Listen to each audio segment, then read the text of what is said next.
green flag waving at the back. Then we're all set to go here then in our first Malaysian Grand Prix in 3 years, and we are underway in Moto3. Superb launch in the middle of that front row by the world champion Izan Guevara, absolutely flying down towards a long drag to the first corner. There was contact there further back. I don't know if that was Yamanaka maybe, I'm not sure who was involved, but Foggia in second, Garcia third, with a lightning start from Guevara. Yeah, Yamanaka, I think, is on the outside there. He just got eased wide by Ivan Artola. Some contact there through turn one, of course, contact on the run down to turn one. One or two of those grid slots, particularly under the grandstand here on the left-hand side of the racetrack, were probably still on some damp racetrack. That might have affected Foggia off the line. He's made some superb starts in 2022 already as Izan Guevara, but none better than that one. He was absolutely brilliant. Timed, he's launched to perfection. Tatsuki Suzuki gets on the inside of Yamamatsu, who's wide going into turn number 4. Tatsuki Suzuki, who started 8th, already gained 4 places, up into 4th spot. The rider we saw delayed, almost hitting the pit wall on the way down to turn 1, must have been Andrea Mino. Started 6th on the grid. He's dropped 10 places. He's already down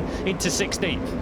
Now they're already through the first sector. Guevara had an advantage of nearly 4/10 of a second. That's been swallowed up as his teammate Sergio Garcia does make it a gas 1-2 on the first half of this Malaysian Grand Prix. That's what they want in the championship come the final reckoning in Valencia in 2 weeks' time. Now can Guevara immediately find a way through, or Garcia rather, on his team. And here comes the rocket though. That's a late lunge from Foggia into turn 9, and he has made it through. Pick a line, any line. They were going 3-4 abreast through there. Stefano Nepa is the next rider along in 5th position as the Aspar teammates go side by side. Nepa now at the inside of Suzuki to take 4th. He's got plenty of confidence on this first lap of the Grand Prix. Not so for Yumi Sasaki though. He's down 4 places. He's outside the top 10 now. Nepa's in a real purple patch of his Grand Prix career right now. Back-to-back top 6s for the first time. He's now up in the 3rd on the inside of Guevara in a turn number 13. Munoz picks him up, coming through. Thank you very much. Munoz started this Malaysian Grand Prix down in 10th. Another electric performance from him on lap 1, already into P3. One rider who we can guarantee is not shy if there are damp patches and a slightly slippery racetrack is David Munoz. He's certainly going for it. Nepa's trying to come back at him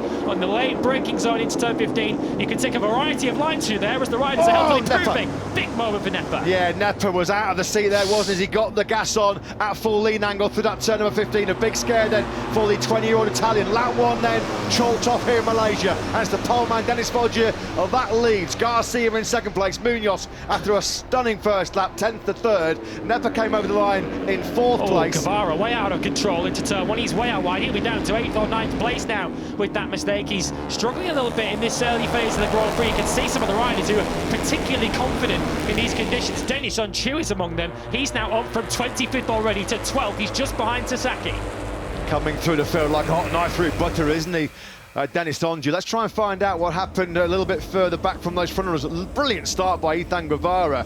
There was clearly some contact then. It was Mino and Holgado. Oh, that was really scary. Look how close Mino went to the inside wall there. He clearly had to back out of it as there was contact with one of our Rookie of the Year contenders. We're looking back now then towards the 96 and 16.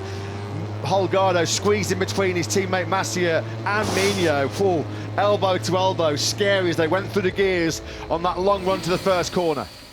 So as the moment goes, it's Sergio Garcia who leads it, of course. He's in pole position for the runner-up spot in the championship. His nearest challenger, Foggia, is next along in 2nd. Then it's Masia and Munoz. Diogo Moreira has also got away. Oh, big moment! That's Nepa down. The riders doing everything they can to avoid him. That's a scary incident there. Horrible, scary incident. Nepa, he had the big scare at the end of the first lap into turn number 15, and he's asked too much of that Dunlop rear tyre on the power out of turn 9. Big high side.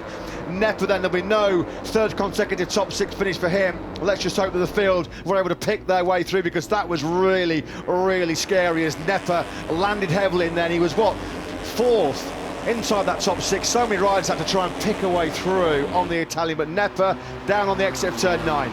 Incredible job from the riders behind to miss him. We have rider OK on our timing screen, so we hope that Stefano Nepa was missed. A great job by the riders to avoid him, as we now see a little bit of a split in this leading group as a result of that. Nepa going down in the middle of our leading group means that we've got a group of 5 who've been able to put a bit of distance between themselves and Holgado, who's next along in 6th.